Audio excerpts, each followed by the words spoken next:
Hello everybody, आज हम फिर करने जा रहे हैं क्लास 10 साइंस का चैप्टर नंबर 7 नियंत्रण एवं समन्वय। और ये इस चैप्टर से रिलेटेड सेकंड टॉपिक है जिसमें हम मानव मस्तिष्क के बारे में पढ़ेंगे और हम तंत्रिका तंत्र की सुरक्षा कैसे कर सकते हैं इस बारे में पढ़ेंगे। तो आइए देखते हैं। सबसे पहले जानते हैं मानव मस्तिष्क के बारे में, जिसके बारे में हमने पहले भी देखा है। मानव मस्तिष्क को अगर हम मुख्यतः देखें तो 3 भागों में विभाजित कर सकते हैं: अग्र मस्तिष्क, मध्य मस्तिष्क और पश्च मस्तिष्क। पहले अग्र मस्तिष्क के विषय में देखते हैं। अग्र मस्तिष्क को मुख्यतः हम 3 भागों में बांट सकते हैं: प्रमस्तिष्क, और हमारे पास दूसरा है हाइपोथैलेमस, और एक तीसरा थैलेमस और होता है। यानी सबसे पहला भाग कौन सा है? अग्र मस्तिष्क, और इसके और 3 भाग हैं, वो कौन से हैं? प्रमस्तिष्क, हाइपोथैलेमस और थैलेमस। यह मस्तिष्क का सबसे बड़ा भाग माना जाता है। उसके बाद दूसरा आता है मध्य मस्तिष्क, जो ये वाला हमारा हिस्सा है, जो अग्र मस्तिष्क और पश्च मस्तिष्क को दोनों को जोड़ता है, उसे हम क्या कहते हैं? मध्य मस्तिष्क। और उसके बाद तीसरा आता है पश्च मस्तिष्क। ये वाला जो हमारा हिस्सा है यह कहलाता है पश्च मस्तिष्क। इसके भी 3 भाग हैं: पॉन्स, मेडुला और अनुमस्तिष्क। तो इस तरह से हमने देखा कि मानव मस्तिष्क के मुख्यतः 3 भाग हैं: अग्र मस्तिष्क, मध्य मस्तिष्क और पश्च मस्तिष्क। और इन तीनों भागों के ही अलग अलग कार्य हैं। अब एक बार यह भी देख लेते हैं कि मानव मस्तिष्क क्या करता है। मानव मस्तिष्क मुख्यतः मानव की सभी क्रियाओं के नियंत्रण एवं समन्वय का केंद्र है। यानी जितना भी हमारे शरीर को काबू करने का और उसे सामंजस्य बिठाने का जो काम करता है, उसका मुख्य केंद्र कौन सा है? हमारा मानव मस्तिष्क।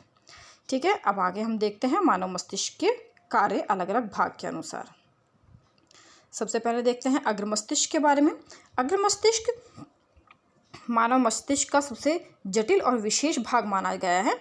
इसका मुख्य कार्य जो है ना, सोचने का है। हमारा जो मेन सोचने का काम है वो हमारा अग्र मस्तिष्क करता है।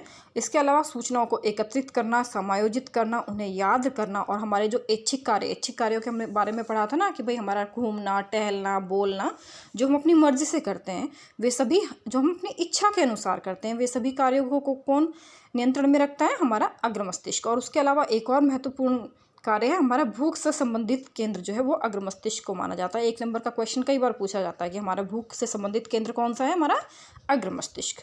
उसके बाद आता है दूसरा भाग हमारा मध्य मस्तिष्क। मध्य मस्तिष्क हमारी अनैच्छिक क्रियाओं का केंद्र है। जैसे कि हम एकदम से हमारी आंखों में धूप पड़ जाए तो हमारी पुतली का आकार बदल जाता है, वह काम कौन करता है? अग्र मस्तिष्क। उसके अलावा हम अपने सिर, गर्दन जो हिलाते हैं, हमारा सिर कभी हम इधर हिलाते हैं, उधर गर्दन को जो हिलाने का काम है वह भी कौन करते हैं? मध्य मस्तिष्क। और इसके अलावा जो प्रतिवृत्ति की क्रियाएं हैं, प्रतिवृत्ति क्रियाओं के बारे में हम पढ़ चुके हैं, वो भी कौन कंट्रोल करता है? हमारा मध्य मस्तिष्क। उसके बाद तीसरा भाग आता है हमारा पश्च मस्तिष्क। पश्च मस्तिष्क के जो ना अलग अलग भाग के अलग अलग कार्य हैं। पश्च मस्तिष्क को हमने देखा था अभी कि मुख्यतः 3 भागों में बांटा गया है: अनुमस्तिष्क, मेडुला और पॉन्स। इसमें अनुमस्तिष्क का कार्य है शरीर का संतुलन बनाए रखने और ऐच्छिक क्रियाओं को पूर्ण करना। जो काम अपने इच्छा से करते हैं ना, उनको पूर्ण करना और शरीर का संतुलन बनाए रखना। उसके अलावा दूसरा भाग है हमारे पास मेडुला। मेडुला हमारी अनैच्छिक क्रियाओं को नियंत्रण में रखता है, जैसे हमारा रक्तचाप यानी बीपी हो गया और हमारा वमन हो गया।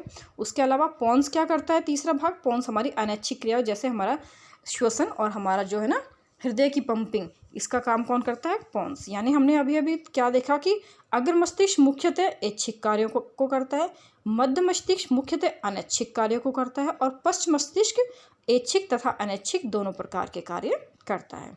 ये हमारे मानव मस्तिष्क के कार्य हो गए। उसके बाद अब हम देखते हैं कि हमारी जो तंत्रिका तंत्र है, हमने तंत्रिका तंत्र के 3 भाग पढ़े थे ना, एक तो मस्तिष्क, दूसरा मेरुरज्जु और तीसरा क्या है? तंत्रिकाएं। इनकी सुरक्षा कैसे होती है? सबसे पहले हम मस्तिष्क के बारे में देखते हैं। मस्तिष्क को जो है ना, हमारा जो मस्तिष्क है, इसको हड्डियों के एक बक्से में रखा गया है, और उसके ऊपर उसके अंदर जो है ना एक तरल पदार्थ है, जो गुब्बारेनुमा तरल पदार्थ है, जो प्रघात अवशोषक की तरह कार्य करता है। प्रघात अवशोषक यानी कि अगर कोई चोट लग जाए तो वह उससे सुरक्षा रखता है। यानी क्या, किस तरह से हमारे मस्तिष्क को सुरक्षित रखा गया है? पहले उसे एक हड्डियों के ढांचे में रखा गया है। उस हड्डियों के ढांचे के अंदर एक तरल पदार्थ का गुब्बारा है, और वह गुब्बारे के अंदर हमारा जो मस्तिष्क है उसे सुरक्षित रखा गया है। उसके बाद दूसरा है हमारा मेरुरज्जु। मेरुरज्जु की सुरक्षा के लिए हमारे पास रीढ़ की हड्डी है, उसके बारे में हमने पहले भी बात की थी। और तीसरा है हमारी तंत्रिकाएं। तंत्रिकाओं की सुरक्षा के लिए तंत्रिका कुछ विशेष प्रोटीन की बनाई गई हैं, और उनके ऊपर कुछ उपकला कोशिकाओं की व्यवस्था है। उपकला यानी वे कोशिकाएं, उप यानी ऊपर, वे कोशिकाएं जो तंत्रिकाओं के ऊपर विद्यमान है। वो क्यों विद्यमान है? ताकि तंत्रिकाओं की सुरक्षा की जा सके। यानी हमारा जो तंत्रिका तंत्र है, क्योंकि हमारे शरीर के नियंत्रण एवं समन्वय का मुख्य भाग है, इसलिए हमारे मस्तिष्क, मेरुरज्जु तथा तंत्रिकाओं की सुरक्षा के लिए विशेष व्यवस्था हमारे शरीर में की गई है। ठीक है। उसके बाद अगला आता है कि हमारा तंत्रिका ऊतक जो है ना वो किस प्रकार कार्य करता है। हम इस अब तक ये पढ़ चुके हैं कि तंत्रिका ऊतक के कौन कौन से भाग हैं। उसके बाद हम पढ़ चुके हैं कि उन भागों के अलग अलग कार्य क्या है। और अब उसके बाद आता है कि जो तंत्रिका ऊतक है उसकी कार्य प्रणाली किस प्रकार से है, यानी वो किस प्रकार से कार्य करते हैं। सबसे पहले क्या होता है, हमने पढ़ा था कि हमारी ग्राही कोशिकाओं के द्वारा, ज्ञानेंद्रियों द्वारा कोई भी चीज़ जो है ना वो ग्रहण की जाती है, कोई भी सूचना जो है वो प्राप्त की जाती है। और वह सूचना संवेदी तंत्रिका तंत्र द्वारा, संवेदी तंत्रिकाएं होती है ना जो संवेदना को महसूस करती है, उन्हें केंद्रीय तंत्रिका तंत्र तक ले जाया जाता है। वहाँ केंद्रीय तंत्रिका तंत्र पे जो भी सूचनाएं हैं वे प्राप्त की जाती है, संसाधित की जाती हैं, यानी उनको मॉडिफाई किया जाता है, उनको ग्रहण किया जाता है और उसके अनुरूप फिर निर्णय लिया जाता है। और जब निर्णय ले लिया जाता है तो उसके बाद अनुक्रिया उत्पन्न की जाती है। अनुक्रिया क्या होती है? जो बाहर से एक्शन हुआ उसके अगेंस्ट हमारी बॉडी में, उसके अगेंस्ट या फिर सेम जो रिएक्शन हुआ उसको हम क्या कहते हैं? अनुक्रिया।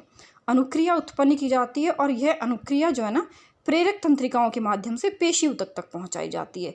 पेशी ऊतकों में अब कुछ विशेष प्रोटीन की व्यवस्था होती है और उन प्रोटीन के वजह से पेशी ऊतक अपनी संरचना जो है ना वो बदल भी सकते हैं, यानी वे विश्राम में भी आ सकते हैं, संकुचित भी हो सकते हैं, यानी उसके अनुसार वे कार्य करते हैं। तो अब पेशी ऊतक प्रोटीन की सहायता से अपने अंदर संश्लेषण करते हैं और उसके सहायता से पेशी संकुचित हो जाती है और हमारे जो भी शरीर का कोई काम है वो हो जाता है। जैसे कि उदाहरण से हम देखें कि हमने क्या किया, हमारे ज्ञानेंद्रियों ने देखा बाजार में हमें कोई चीज़ लेनी है, ठीक है, उन्हें ज्ञानेंद्रियों ने यह बात जो है ना केंद्रीय तंत्रिका तंत्र तक पहुंचाई कि भाई यह चीज़ हमें पसंद आ गई है। और उसके बाद उस सूचना को प्राप्त किया गया और सोचा गया कि ये चीज़ ली जाए और निर्णय भी ले लिया गया कि भाई यही चीज़ लेनी है। उसके बाद हम क्या करेंगे, हमारी प्रेरक तंत्रिकाएं हमारी पेशियों को, पेशी ऊतक को वो चीज़ बताएगी। हमारे पेशी ऊतक क्या करेंगे, अपने अंदर कुछ मॉडिफिकेशंस करेंगे, कुछ बदलाव करेंगे, जिसके परिणाम स्वरूप हम अपनी जेब से पैसे निकालेंगे और वो पैसे दुकानदार को देंगे। तो उसमें क्या होगा कि हमारे हाथ उठेंगे ना तो हमारी पेशियों में बदलाव होगा। पेशी क्या होती है? हमारे शरीर के वे ऊतक जो हमारे अंदर गति प्रदान करते हैं। हम पैसे देंगे और उसके साथ ही हम दूसरा काम क्या करेंगे, हमने जो वस्तु पसंद आई है उसे उठा लिया हमने, यानी क्या हुआ, एक एक्शन हुआ, एक चीज़ हमें पसंद आई, हमने वो ग्राही द्वारा ग्रहण की, उसके बाद हमारी बॉडी ने निर्णय लिया, तंत्रिका तंत्र ने हमारे ने, और पेशियों ने उस काम को कर दिया। यह होता है हमारे तंत्रिका तंत्र का ऊतक की कार्यप्रणाली। धन्यवाद।